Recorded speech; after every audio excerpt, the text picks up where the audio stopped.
Missionaries in EU4 hold incredible power.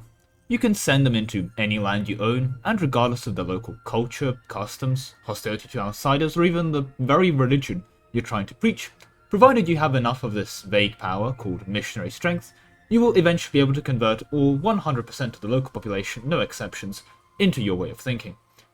This religious ability seemingly knows no bounds. You want to convert Rome, the centre of Christianity itself, into something silly like totemist? Sure, go for it.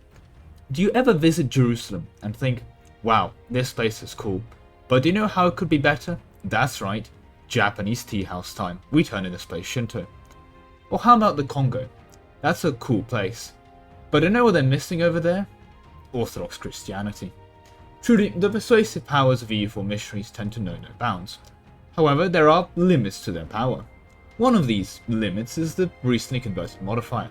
Decreasing missionary strength by a massive 100%, it can be assumed that this is done to prevent conversions by any means necessary. But does it? Is it possible to do some modifier stacking shenanigans to overcome a 100% missionary strength reduction in a province? Let's find out. Well, before we get to the disclaimer section, and oh boy are there going to be some, this one is bad. My routes in general can be dismissed as pretty impossible straight away for good reason. But even by the standards of my previous, oh yeah, go conquer Europe by 1500s, as Portugal, while taking exploration ideas. This run is by far in a league of its own in terms of difficulty. And so on that note, the disclaimers. If you have seen any of my previous modifier stacking videos, this one is going to be a somewhat different run too, in terms of its setup and goals. Since we're aiming for converting a province merely with the goal of, well, defeating the modifier in question, as far as I'm concerned, anything that helps me get there, we're adding. Global missionary strength? In it goes. Local missionary strength? Absolutely. Missionary strength against heretics or heathens? Well, we can only use one type. Well, we're going to be using it, so in it goes too.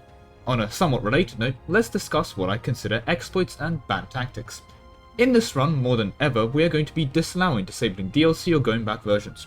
Unlike previous runs, where that could potentially squeeze out a couple extra percentage points of morale, or something of that sort, here we're going to have to contend with Paradox doing an oopsie, where during the patch which introduced the Horde idea group, they added a policy with Religious and Horde that gave you 100 missionary strength, not 1% missionary strength as intended.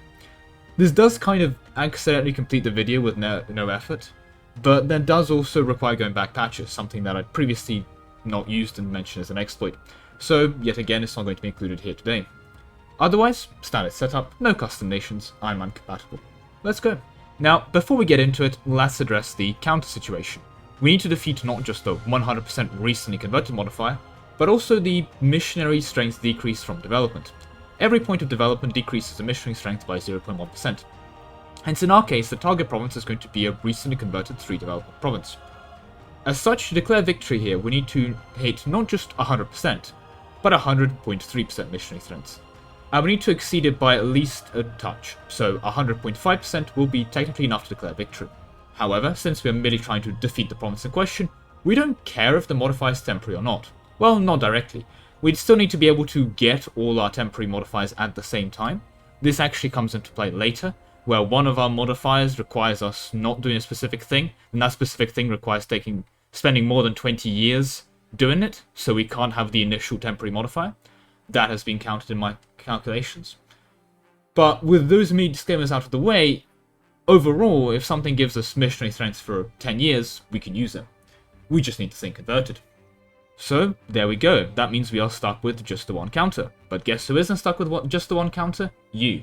You can go ahead and increase both the like and sub counter if you haven't already. But with the self-shilling out of the way, let's get into the video. For quite a while in my routing, the start involved playing as Novgorod. See, Novgorod has this mission, Cathedral Cities, which gives us a whopping 5% missionary strength right away as a starting tag. Unfortunately, there is an issue with Novgorod. Namely, something we have to do later in our run, and that's going to take longer than 20 years by definition. Meaning that despite my best efforts, there's no way of including this 5% missionary strength. The somewhat liberating side effect of this does mean that we can actually start as whatever we want. We are just going to have to go ahead and form England when we prepare for all of our setups. Why England specifically? Well, it's a rather interesting new mechanic that Paradox have added in the last Domination DLC. And a lot of other mechanics have added in Domination DLC that make this run even remotely possible. But we'll get to them later. But you should feel free to start as England. You can also start as Scotland and form England, or start as, any other non-Entagon and form England. There's just no reason to do it, really. But now that we're in England, let's start talking. First things first, we can immediately add +2 missionary strength just for, well, existing. That is the base missionary strength. See, already 2% of the way there. Next, we need to grab ourselves the Inquisitor Advisor for another +2 missionary strength, and this Inquisitor Advisor is also going to later give us the Inquisitor event for another +2 missionary strength. I'm going to just mention this here and add it to the counter. If you are, for some godforsaken reason, doing this run yourself, obviously time this event later when you're doing the actual conversion. On that note, before we get into the policies, to the surprise of absolutely no one, we're going to be running religious ideas. So before we get into the policies and all of that, I'm just going to add the +3 missionary strength from the religious ideas themselves into here, and also take this opportunity to mention this event that can fire if you have religious ideas enabled. It has no other prerequisites apart from having the religious ideas enabled and not having this event for a while, and this is going to give us an extra 1% missionary strength. On that note, we can also make sure that our ruler is a zealot for another +1 missionary strength, and finally, we're going to have to be Catholic, because Catholic has a very interesting mechanic associated with it. See, as Catholics, we're able to embrace the Counter-Reformation. Now, we're not going to be staying Catholic. In fact, we're going to be switching our religion multiple times during this run. But remarkably, this modifier is a very old modifier, and unlike a lot of more newer modern modifiers, it doesn't go away when your religion changes. This is one of the main things that actually stopped a lot of this run, is that a lot of modifiers go away when your religion changes. But this is an old modifier. And the nice thing about it is it doesn't change. So you can still embrace the Counter-Reformation while running around as a totemist. Which, we're not going to be running around as a totemist, but we're absolutely going to be embracing the Counter-Reformation. So, let's go grab that Counter-Reformation. Well, that's certainly not a bad start for our missionary strength and journey, but we're going to have to go further. I'm going to get the policies and stuff like that out of the way now before we get into all of the further shenanigans. We're going to need to go ahead and grab religious ideas, as mentioned previously. Bear in mind we've already counted the +3 missionary strength from that. But, of course, all missionary strength conversion modifiers kind of, well, have policies with religious, or in later case, divine. Anyway, with religious, we need to go ahead and grab exploration, followed by mercenary, followed by espionage, followed by diplomatic. I know it's been a whole mini meme recently to debate which one's better, diplomatic or espionage. I personally tend to go on the side of diplomatic, but in this case we are literally taking them both. This is also quite convenient because we're going to need to do an insane amount of conquering, then an insane amount of land losing, then an insane amount of conquering again in very rapid succession later. Spoilers, I guess. But anyway, go ahead and grab offensive, because again, we're going to be doing a lot of attacking later. Then very quickly become a theocracy, so that you're able to grab divine ideas, followed by influence. Now that you have grabbed divine ideas, you're going to have to go out of being a theocracy again. So you probably want to grab divine relatively early. You're going to have to do a lot of government reforming shenanigans. But no, go crown your ruler, and you're going to need to grab the English monarchy back. But in terms of your policies, go ahead and grab the Anti-Heresy Act for missionary strength versus heretics. We're going to be converting a heretic province, so that's actually good for us. Grab the policy of calculated delay for another +1 missionary strength, and another +2 missionary strength from enforcing religious law. Then you can go ahead and grab 1 and true for another +1 missionary strength, and grab colonial restrictions for another +2% missionary strength. I don't know how restrictions also reduces liberty desire from such a development. I would have thought restrictions kind of made them angry at you, but then again, I'm not the one running the country yet. Anyway, then get your Dutiful Mercenaries Act, which gives you 2 missionary strength and morale of armies, because we all know enforcing religion on your soldiers makes them happier by 10%. But snarky comments aside, that kind of actually concludes our missionary strength from policies. A massive 11% to be grabbed here, which is quite nice to have. So now, let's talk about the target of our conversions. It's going to have to be one of these 3 provinces here. Why? Well, you see, Jerusalem is a very famous place for a lot of religions. It's, also the Holy Land, and hey, I mean, there's even religious conflict there today. Remarkably, though, it also gives us missionary strength versus heretics in general when we own it, which is good, because we're going to need it, but it also gives you local missionary strength in the area. So, by converting a province here, we're able to slap on the +3 missionary strength to the area, and we're gonna, well, at that point, already mention the Holy City of Jerusalem for another +3 missionary strength from that. Now, the province we're going to have to convert in question, I would suggest is going to be one of these 2. Namely, because if you have the inland one, it's going to be a lot harder to exploit development from, well, the non-inland one, since you can't exploit it for settlers, for sailors. But it's technically possible to do on Jerusalem yourself if you really want to go for it. Now, another thing that we need to do once we got this province down to 3 is we need to get slaves on the province. When it comes to doing that, two paths are going to diverge here. Now, this meme is actually not accurate. Let me fix it for a second. There we go.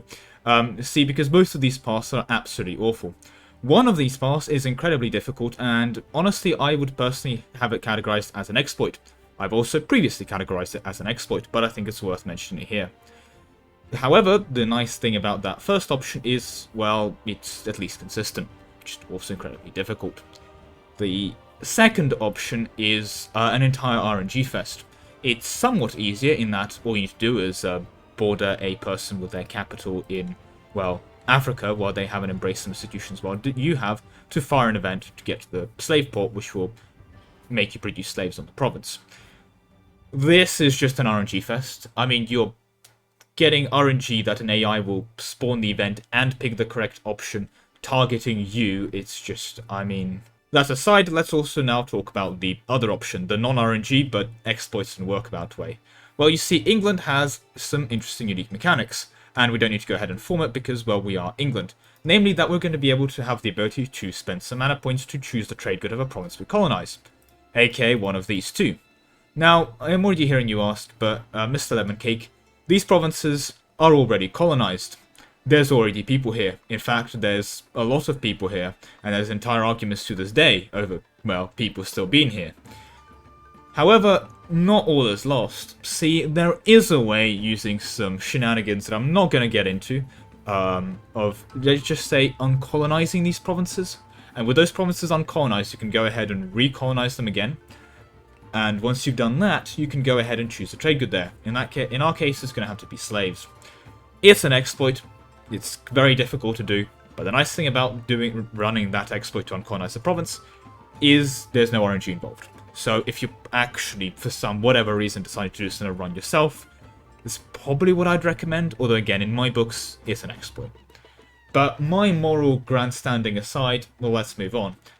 Producing slaves in the province is going to give us access to local missionary strength plus 1%. And yes, we do all of that work for 1%, and yes, this 1% is actually necessary. I'm not kidding. However, what you'll probably be very relieved to hear is the next thing on our list is remarkably easy to get relative to the thing we just mentioned. You're just going to need to enforce religious unity edict on the province. Also make sure it's stated, because if it's not stated, there's -2 missionary strength. So, you know, you need to state it for the edict, and you need to state it to have it stated. Nothing too major to say there. So with that, we should be around on 34. We're a third of the way there. This is where the fun begins. See, with all that mini setup out of the way, it's now time to go do the fun and games. After which we'll be able to go do our formables, get all our formables done, and then go into the final steps of this entire run. So as England, we're thankfully not an end tag, so we still have access to all our formable shenanigans. We're going to have to wait around until the Civil War. During the Civil War, we're going to get one of these new domination DLC fun events, where we're going to have the option to go 5th monarchists, which is going to give us access to a very fun and unique government type. We're going to need to go conquer 1,000 provinces, or literally just under a third of the total provinces in the world.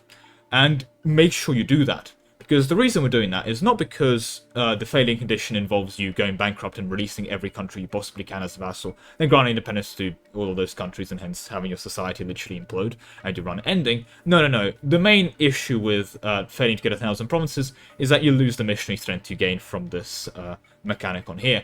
We need to get that to 100. The problem, of course, is that it only ticks up at around 1 a month.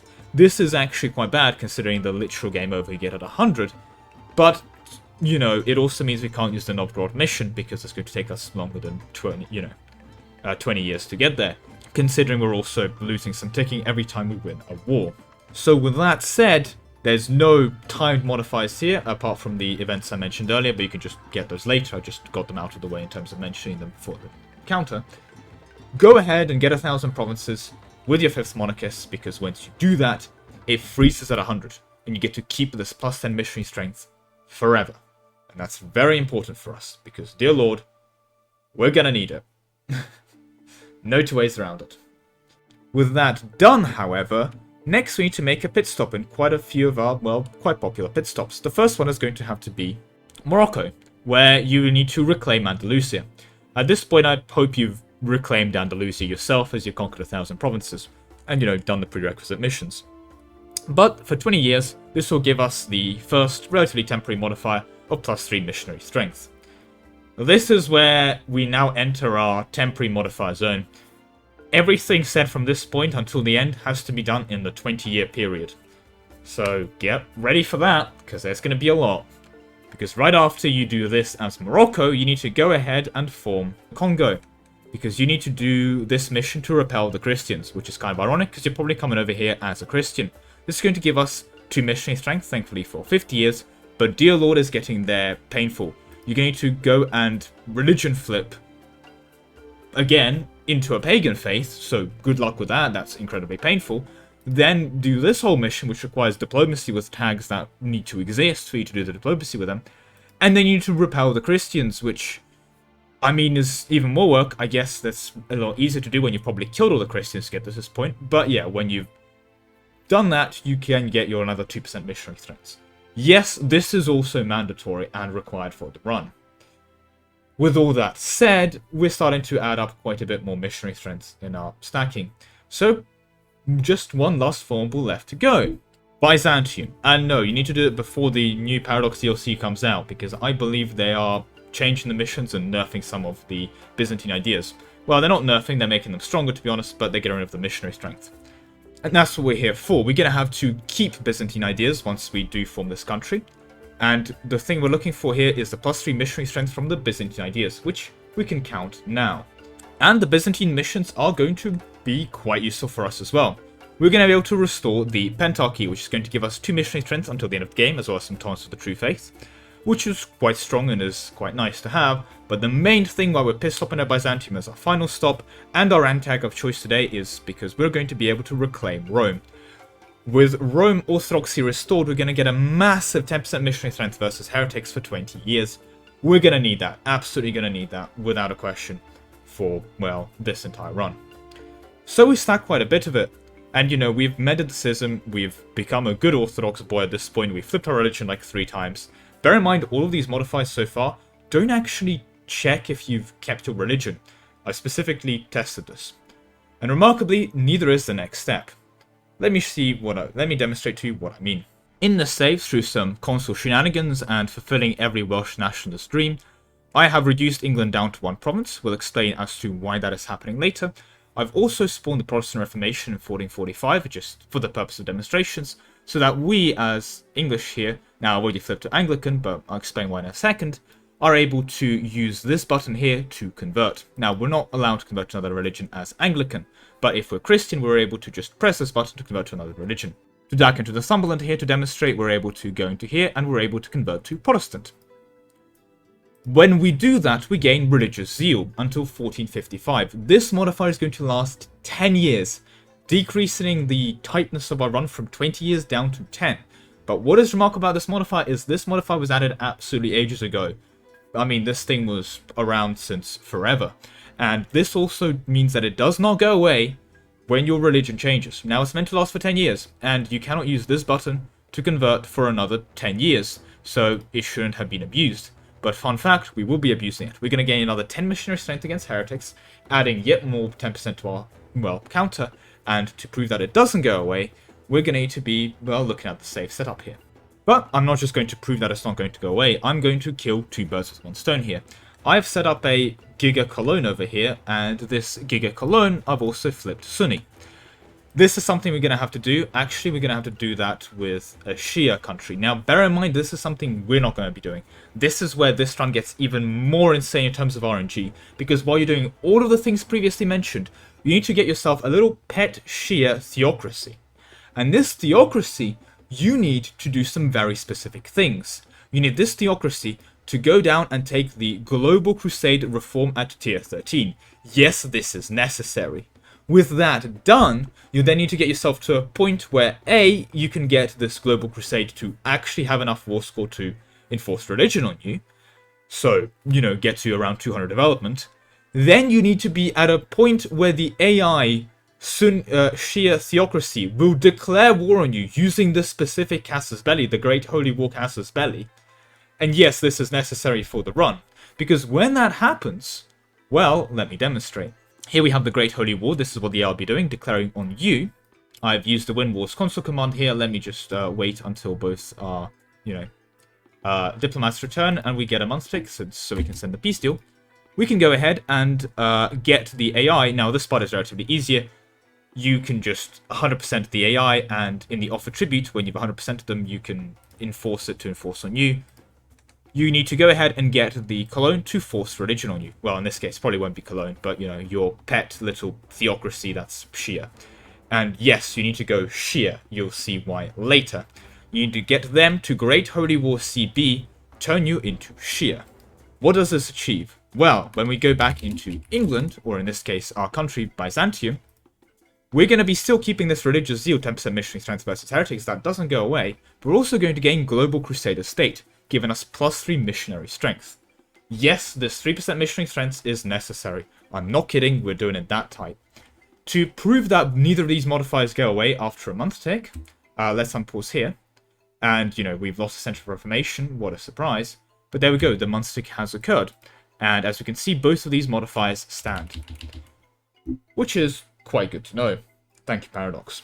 Now that we are Shia, however, we can get a couple more things going for us. We can go ahead and get maximum mysticism to get +3 missionary strength. Make sure you're not converting too much, because as you are converting, you're going to be gaining piety towards the other direction. So get 100% mysticism and stay there. Next, you're going to have the ulemas. For the ulemas, there's 2 privileges we need from them. Probably get the freedom of interpretation to get the earlier 100%, missionary thing easier. But you're going to enforce unity of faith for another +1 missionary strength. Furthermore, you're going to also have to get religious culture for another +1 missionary strength. Now, with that said, we finally get to our great projects. This is one of the other reasons we're Shia. Shia gives us access to both the Muslim great projects and a couple Shia exclusive great projects, giving us a very substantial list. We begin with one of the newer great projects added. I'm not pronouncing that, but more importantly, it's going to give us 2 missionary strength. So go ahead and grab it. On the other side of the world, we'll also need to get the, I'm not pronouncing that again, Grand Mosque. The religion of the province has to be Sunni, so that's the only requirement compared to the previous one, which had no requirements. And when we grab it, there's another 2 missionary strength for us to go. Next, this is why we're Shia. We're getting back to near the Holy Land, because we need to get these holy shrines for +3 missionary strength versus heretics. The target religion of the province, by the way, is going to have to be recently converted into Sunni or Ibadi, basically any heretic Shia religion. On that note again, let's grab the 3% missionary strength from Jerusalem, again against heretics, get the spiral minaret of Samara for another +3 missionary strength. This one is thankfully just global, but again, we need to be, Muslim, which we are because we're Shia. And don't laugh, the final monument we need to grab is actually going to have to be Stonehenge. We need to have the English culture accepted, so don't unaccept it, We're also going to make Stonehenge Shia. And yes, this run does involve building up Stonehenge again for another +1 missionary strength. As a theocracy, we'll be able to take the education of the missionaries reform, and then strengthen the ulema. This is going to give us 1.5 missionary strength, which is just perfect to cover the 0.3 we need for the province modifier in question. And finally, we need to get to tier 10, and remarkably, and I am not kidding here, we need to open public elections. The reason we do this is that that's going to give us access to the militarist versus theocrats, and we need to make sure the theocrats are in power for a final 2% missionary strength. Now, this should leave us just short of the final thing if my calculations were correct, but thankfully there is a saving grace, as we need to make sure our ruler has a diplomatic skill of 5 while also being a zealot, and then we'll be able to get an Islamic center of scholarly learning for a final 1% missionary strength.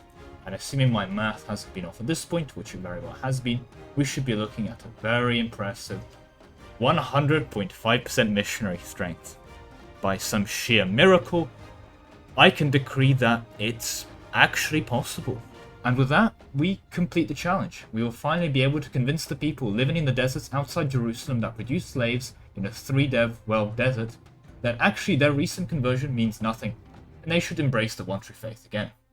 Now, for the record, this took me a while. There may have actually been some things missed. There's an insane amount of things I had to check for this one, and if you do find some things I missed, please do let me know. After all, any extra missionary strength we help get here helps us convert the province faster again. But with that all being said and done, thank you very much for watching. and I'll hope to see you in the next one soon. Goodbye.